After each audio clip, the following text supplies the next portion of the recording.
수요 찬양 오후 기도에 오신 동산의 모든 성도님들을 주님의 이름으로 사랑하고 축복합니다. 하나님만 소유하는 삶이라는 제목을 가지고 우리가 함께 말씀의 은혜를 나누고자 합니다. 지금 대한민국에서 축구 제일 잘하는 사람이 누구일까요? 라고 길 가는 사람들에게 묻는다면 아마 많은 사람들이 바로 손흥민 선수일 겁니다. 라고 답할 것입니다. 왜냐하면 현재 세계에서 가장 축구를 잘하는 사람들이 어울려 경쟁하는 잉글랜드 프리미어 리그에서도 뛰고 있고, 또한 2022년도 당시에는 가장 많은 골을 넣어서 득점왕 타이틀을 수상했기 때문입니다. 이것은 아시아 선수 최초로서 대한민국과 아시아를 넘어 세계 최고의 반열에 들어갔다는 것을 입증하는 것입니다. 그렇다면 과연 손흥민 선수는 어떻게 해서 가장 최고의 선수가 될 수 있었을까요? 이에 손흥민 선수는 기본기라고 답했습니다. 손흥민 선수는 자신의 인터뷰에서 이렇게 말했습니다. 지겹도록 반복됐던 기본기 훈련이 오늘날 저를 만들었습니다. 8살 때 축구를 시작해 첫 시합을 뛰기까지 8년의 시간이 걸렸고, 어릴 적에는 4시간 동안 공을 떨어뜨리지 않는 리프팅 훈련을 집중적으로 계속했습니다. 그때 눈이 빨개지고 바닥이 노래지기도 하며 공이 세게로 보이는 등 너무 피곤했지만 아버지는 도리어 화를 냈습니다. 그렇게 기본기 훈련만 하던 어느 날 날아드는 공에 무의식적으로 반응하는 저를 보았습니다. 라고 이렇게 말했습니다. 손흥민 선수를 어릴 적부터 코치한 아버지 손은정 감독은 기본기는 나이가 들수록 진가가 드러난다라고 말했습니다. 체력이 넘쳐나는 20대 초반 시절에는 왕성한 에너지와 신체적인 능력으로서 축구를 잘할 수 있을진 몰라도 20대 후반이 되면, 즉 가장 왕성했던 시기가 점점 쇠퇴하게 되면 그때야말로 이 기본기라는 것이 바로 진가를 발휘하는 법이라고 설명했습니다. 영국 프리미어리그에서 득점왕을 차지했던 손흥민 선수도 어렸을 때는 기본기에 집중하느라 다른 선수들보다 뒤처져 있는 것처럼 보이기도 했지만, 결국엔 그 기본기가 손흥민 선수를 세계 최고의 선수로 만들었죠. 또한 아버지 손흥정 감독은 기본기를 닦는 것이 아니라, 우리가 흔히들 기본기는 닦는 것이라고 설명하지만 그는 채우는 것이다. 기본기는 채우는 것이다 라고 말했습니다. 8년 넘도록, 그리고 지금도 매일매일 하고 있는 그 기본기 훈련이 결국엔 월드 클래스로 가는 화수분이 된 것입니다. 믿음의 여정에서도 이런 신앙의 기본기가 우리에게 필요합니다. 바로 말씀과 기도를 통해서 말이죠. 말씀이신 하나님을 의지하며 기도하고 나아간다면 우리에게 어떠한 어려움이 찾아와도 주님께서 나의 기도에 응답해 주신다는 것을 확신할 수 있습니다. 말씀과 기도로 신앙의 기본기를 채워 놓아야만 필요할 때 그때서야 믿음의 진가가 나오는 법입니다. 오늘 본문 속 주인공 다윗도 그러했습니다. 시편 69편은 다윗이 쓴 시로 원수들의 조롱과 위협 속에서도 그가 어떤 믿음으로 하나님께 기도하는지를 볼 수 있습니다. 그리고 이 시가 예수님의 그리스도의 고난의 시를 예표하는 본문이라고도 말하고 있습니다. 다윗의 고백을 통해서 말이죠.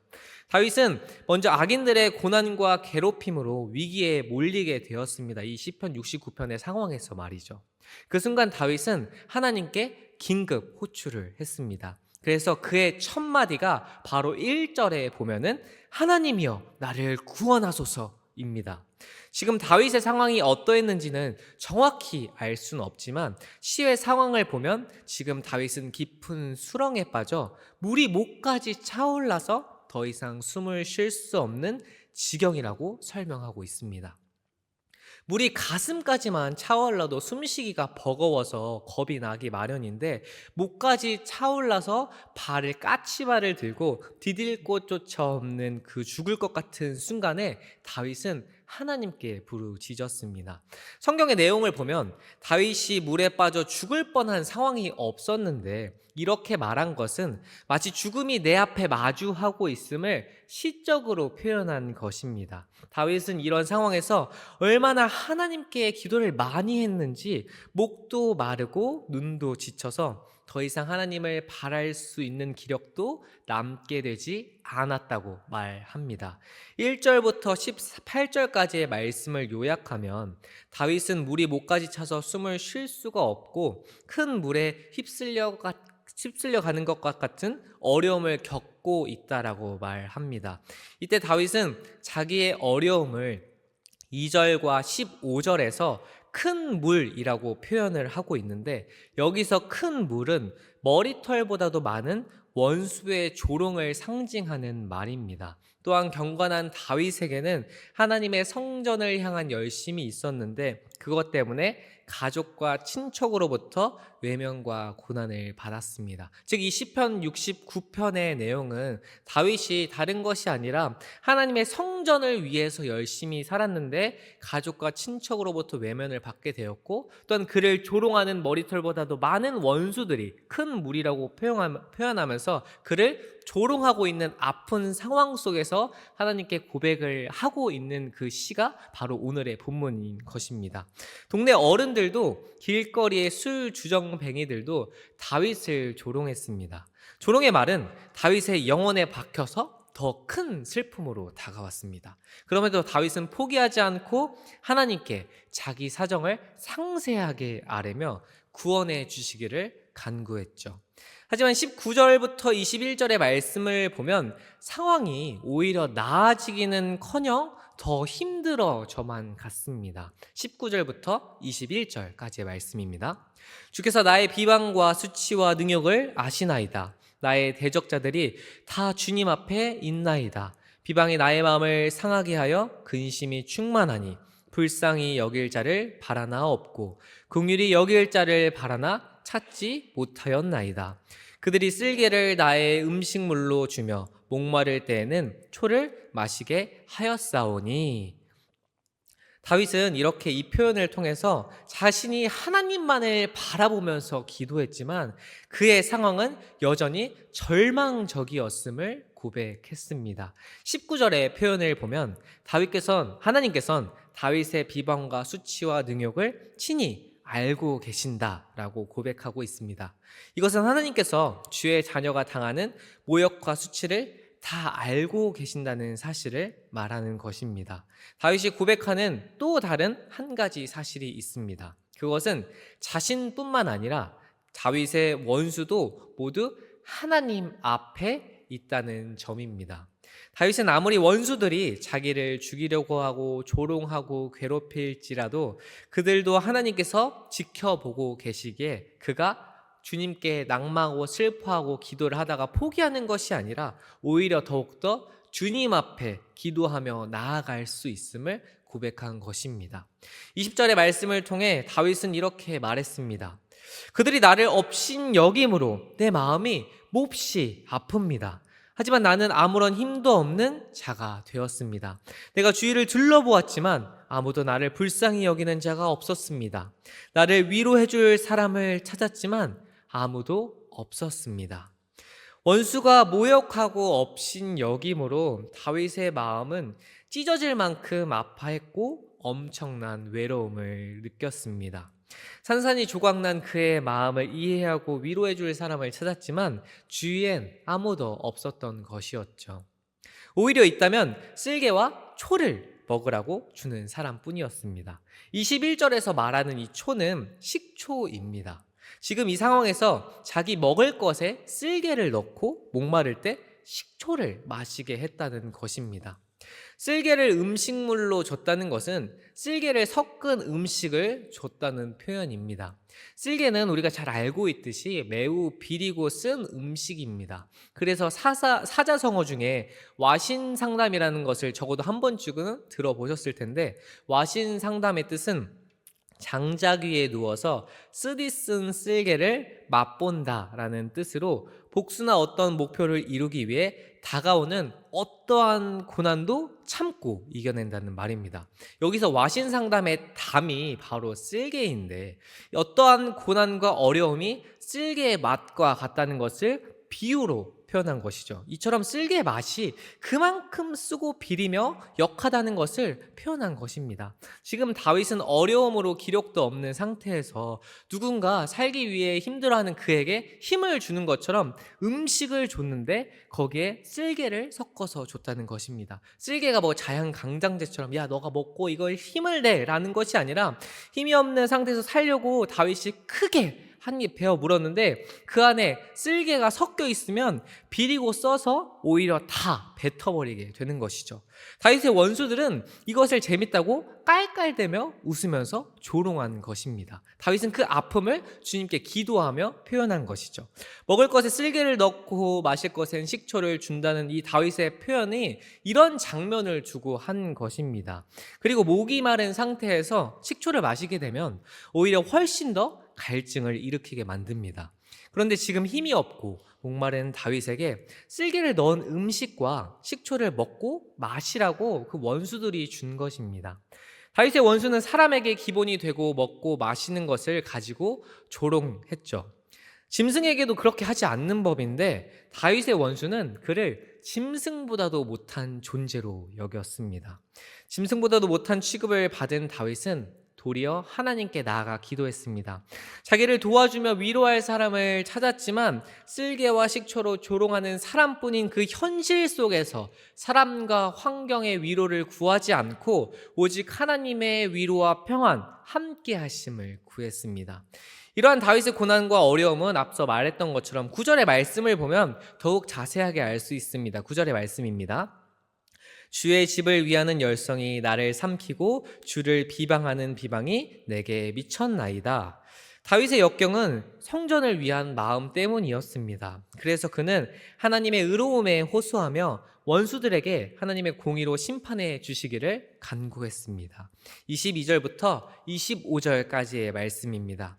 그들의 밥상이 올무가 되게 하시며 그들의 평안이 덫이 되게 하소서.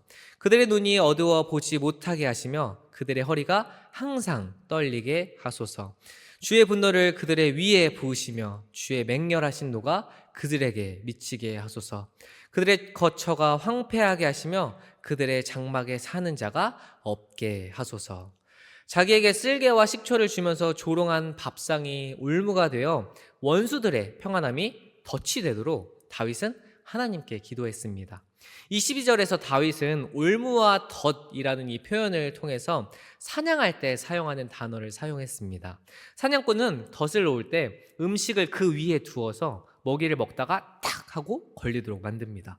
다윗의 원수들은 생존의 기본권리인 먹을 것과 마실 것을 가지고 다윗을 조롱한 것처럼 그도 원수들의 밥상이 가장 평안하고 기본에 걸린 것들이 올무가 되어서 덫이 되기를 하나님께 구한 것입니다.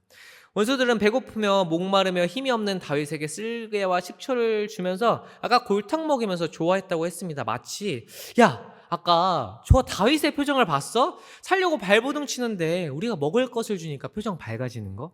한번 살아보겠다고 한 입 크게 왁 하고 물었는데 쓸개가 있어서 표정이 완전 찡그러졌잖아. 그러면서 막 토해낸 거 봤어? 근데 또 입을 헹군다고 우리가 먹을 걸 준 게 바로 식초야. 아 진짜 그 우스꽝스러운 모습이 어찌나 바보 같던지 라고 하면서 이 원수들의 조롱을 하나님께 간구하면서 다윗이 슬퍼했습니다. 그러나 하나님께서는 작전에 성공했다고 기뻐하는 자리가 도리어 원수들의 덫이 되게 하셔서 바로 넘어지게 할 것임을 다윗이 기도했습니다. 하나님의 응답을 기다리다가 목이 쉬고 눈이 침침해진 다윗은 23절처럼 그들의 눈이 어두워져서 보지 못하게 하시고 그들의 허리가 항상 떨리게 해주시기를 간구했습니다. 다윗은 계속해서 하나님께 원수에게 분노를 쏟으시며 행하시길 구했습니다. 큰 물처럼 다윗을 공격했던 그들에게 창조주 하나님께서 폭우를 부어 내리듯이 분노를 똑같이 부어 주시기를 바랬습니다. 원수들의 밥상이 올무와 덫이 되어 그들의 눈이 침침해질 때 그 모든 일이 우연으로 된 것이 아니라 하나님의 공의로우신 보복임을 알게 하시도록 말이죠. 또한 원수들의 거처를 황폐하게 하시고 그들의 장막에 사람이 없게 하시기를 구했습니다. 다윗은 하나님의 성전을 위한 열심을 품고 오히려 회개하며 살았는데 원수들은 이런 다윗을 놀리고 조롱한 것이었습니다. 성전을 향한 마음이 조롱받을 때 다윗은 하나님께 원수들의 거처가 황량해지기를 구했습니다. 그러면서 다윗은 27절에서 이렇게 말했습니다. 그들의 죄악에 죄악을 더하사 주의 공의에 들어오지 못하게 하소서. 다윗은 원수들의 죄 또한 그 죄를 더하사 주의 의에 참여하지 못하게 해달라고 기도했습니다. 이 기도의 의미는 원수들이 지은 그 죄가 똑같은 죄를 더해서 그에 맞는 형벌을 내리시기를 하나님께 구하신 것입니다. 마치 죄의 1+1 행사처럼 이거 사면 이거 하나 더 줄게요처럼 원수들이 죄를 지으면 죄 지었으니까 똑같은 죄를 1+1으로 주세요라고 다윗이 말한 것이죠. 그리고 28절에서 이렇게 말했습니다. 그들을 생명책에서 지우사 의인들과 함께 기록되지 말게 하소서. 여기서 생명책은 요한계시록이 말하는 구원을 얻은 사람의 명부가 아니라 살아있는 사람의 명부를 말하는 것입니다. 지금 이 세상에 살고 있는 사람들은 생명책에 기록되어 있는데 하나님께서 이 책에서 이름을 지우면 이 세상에서 사라짐을 말한 것입니다. 하나님께서 생명책에서 이름을 지우게 되면 세상에서 사라지게 됩니다. 다윗은 하나님의 의에 따라 원수들이 죄를 받을 뿐만 아니라 생명책까지도 지워지길 기도했습니다. 이 원수를 향한 다윗의 마음이 어찌 보면 너무나 매정하고 자비가 없는 것처럼 느껴지기도 합니다. 또한 이렇게 기도할 때 아니 다윗이라는 사람이 그리고 우리가 이렇게 사람 누군가를 미워할 때 이렇게 기도해도 괜찮나? 우리는 분명 사랑을 가지고 나아가야 하고 예수 그리스도께서는 사랑인데 이런 사랑의 마음이 없는 채로 기도할 때 주님이 과연 이 기도에 응답해 주실까? 오히려 이런 기도를 할 때 우리에게 더 큰 벌과 더 큰 고난을 주시는 것이 아닐까라는 의문이 들 수도 있습니다. 하지만 다윗의 기도는 원수를 향한 미움이 아니라 그가 그 사람 원수들에게 중점을 둔 것이 아니라 오히려 말씀이신 하나님, 말씀에 두고 기도했습니다. 바로 하나님께서 공의와 정의를 중심으로 갚아 주시기를 말입니다. 우리가 잘 알고 있는 갈라디아서 6장 7절부터 8절의 말씀을 보면 이렇게 말합니다. 사람은 자기가 심은 대로 거둘 것인데 자기 육체 욕망대로 심는 사람은 육체로부터 썩을 것을 거둘 것이고 성령의 뜻을 따라 심는 사람은 성령으로부터 영원한 생명을 거둔다라고 이렇게 말합니다. 이처럼 다윗은 원수들이 그들이 심는 것, 다시 말해 그들이 죄를 심었기 때문에 그에 맞는 죄를 거두어 주기를 말씀에 근거해서 하나님께 구한 것입니다. 원수들에게 하나님의 공의로 심판해 주시기를 바랬던 다윗은 우리가 함께 읽은 본문 30절부터 갑자기 이렇게 간구하다가 죄에 대해서 죄를 주하여 주시고 하나님의 공의로 심판해 주십시오라고 간구하다가 오늘 읽은 30절 본문부터 갑자기 하나님을 찬송하기 시작합니다. 찬송의 이유는 바로 주님의 약속에 대한 믿음이었습니다. 말씀에 근거하여 하나님께서 분명 자신을 구원해 주실 것이라는 확신의 찬송을 말이죠. 다윗은 하나님께서 행하실 구원을 이미 이루어진 것으로 내다보고 찬송했습니다. 그래서 다윗은 자기의 사정과 원수들을 향한 하나님의 공의를 구한 후에 주님께 감사 기도를 드렸습니다. 하나님께서 구원을 베풀어 주실 것을 소망하고 확신했기 때문에 감사의 찬송을 드린 것이었죠.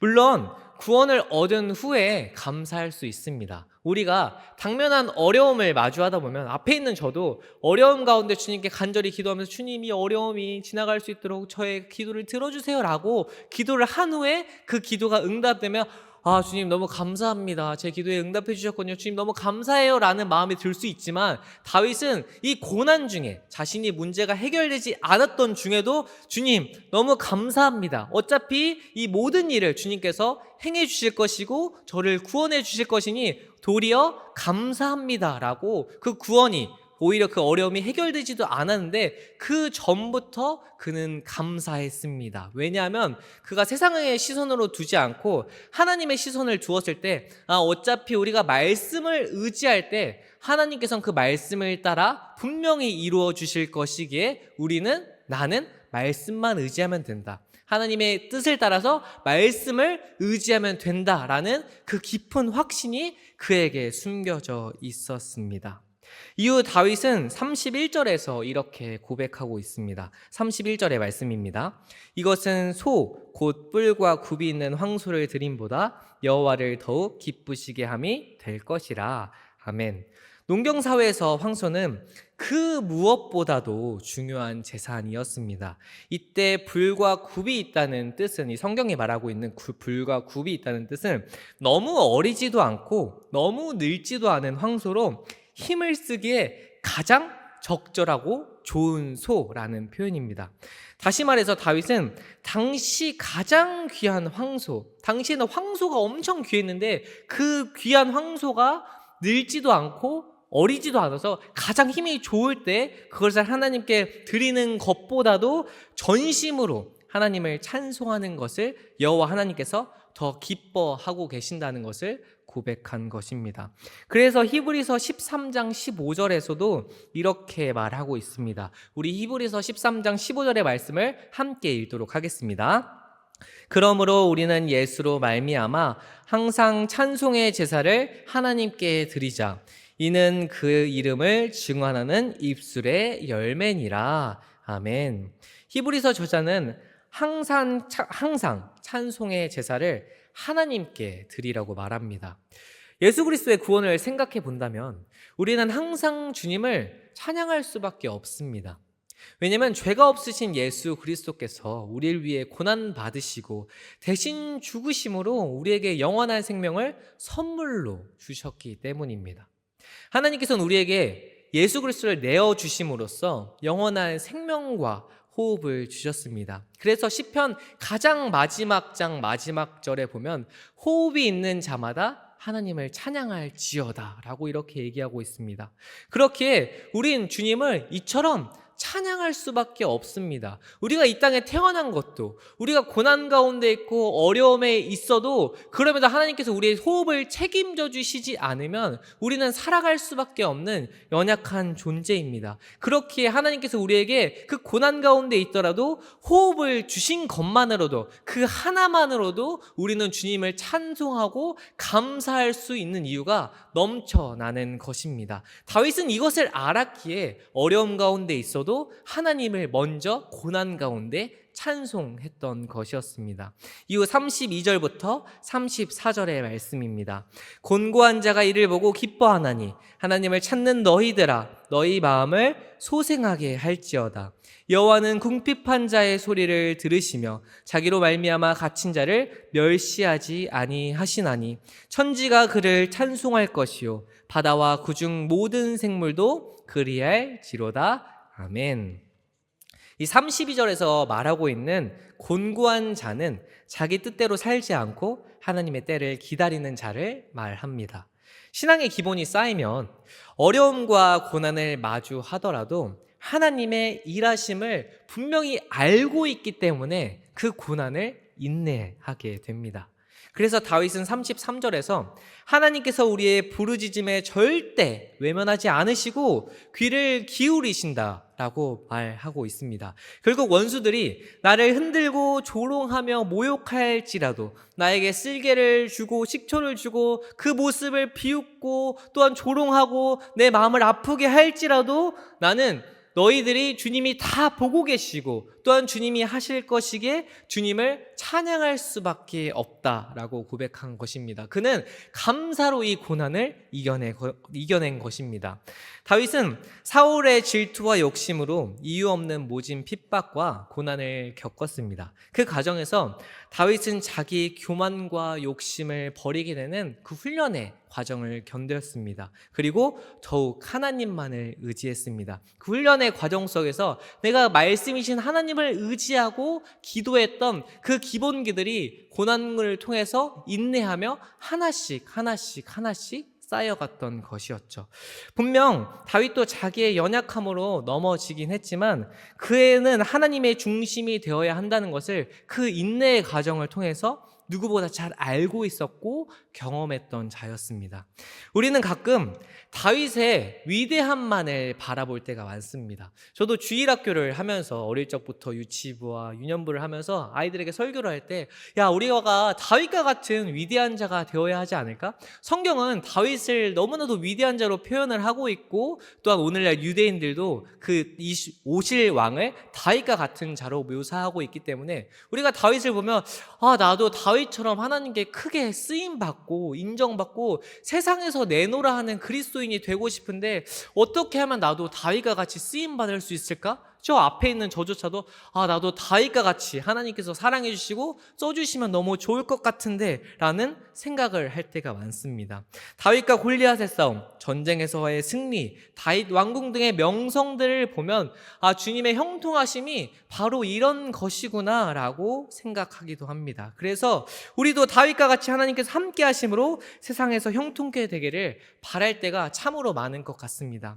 하지만 다윗의 영광처럼 보이는 이 이면에는 그의 처절한 눈물과 또한 그의 인내와 하나님만을 구했던 그 여러 가지의 과정이 고스란히 숨겨져 있고 어쩌면 그의 영광의 모습은 잠깐이고 그에게는 그동안 숨겨져 왔던 많은 슬픔과 아픔들이 쌓여 있다는 것을 우리는 말씀을 통해 볼 수 있습니다. 즉 우리가 하나님의 영광을 누리기 위해서는 우리가 삶에서 마주하는 그 고난을 인내하며 주님만을 의지해야 합니다. 내가 죽을 때, 내가 할 수 없을 때에 그때 하나님께서 우리 삶을 통해 일하시기 때문입니다.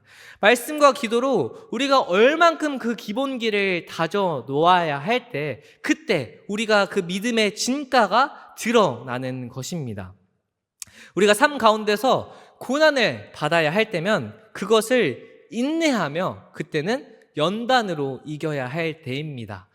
다윗이 그 고난 가운데서도 불평불만을 했지만 하나님의 약속을 믿었던 것처럼 우리도 고난 가운데 주님을 원망하고 주님께 슬퍼하고 그렇게 말하기보다는 먼저 주님을 의지하고 우리를 통해서 일하실 것을 먼저 기대하고 이 과정 가운데서도 주님을 의지할 때 주님께서 일하실 것이야. 고난 가운데서도 먼저 이루실 것을 찬송했던 그의 믿음처럼 우리는 그 과정이 되기 위해선 그 기본기, 말씀과 기도를 통해서 매일매일 쌓아가야 하고 하나님만을 소유해야 합니다. 예수 그리스도께서 십자가의 고난 중에도 인내함으로 결국 하나님의 뜻을 이루어내셨던 것처럼 우리도 하나님만을 소유하며 인내하는 삶이 매일 쌓여갈 때 주님의 일하심을 경험하게 될 것입니다. 우리가 이렇게 기본기를 쌓여갈 때 세상이 알 수 없는 세상에서 그 고난을 어떻게 견뎌라고 하는 그 고난 가운데서도 우리는 의연하게 이겨낼 것입니다. 왜냐하면 우리는 믿음의 눈으로 바라보는 훈련이 되었고 그때 하나님께서 하실 것이라는 소망을 소유했기 때문입니다. 신앙의 기본기를 채워가며 하나님만을 소유하며 우리의 삶이 하나님의 형통하심과 영광이 되어가는 동산의 모든 영과적이 되길 주님의 이름으로 소망하겠습니다. 이 시간 우리가 말씀을 기억하며 말씀과 교회를 위해 기도하기를 원합니다.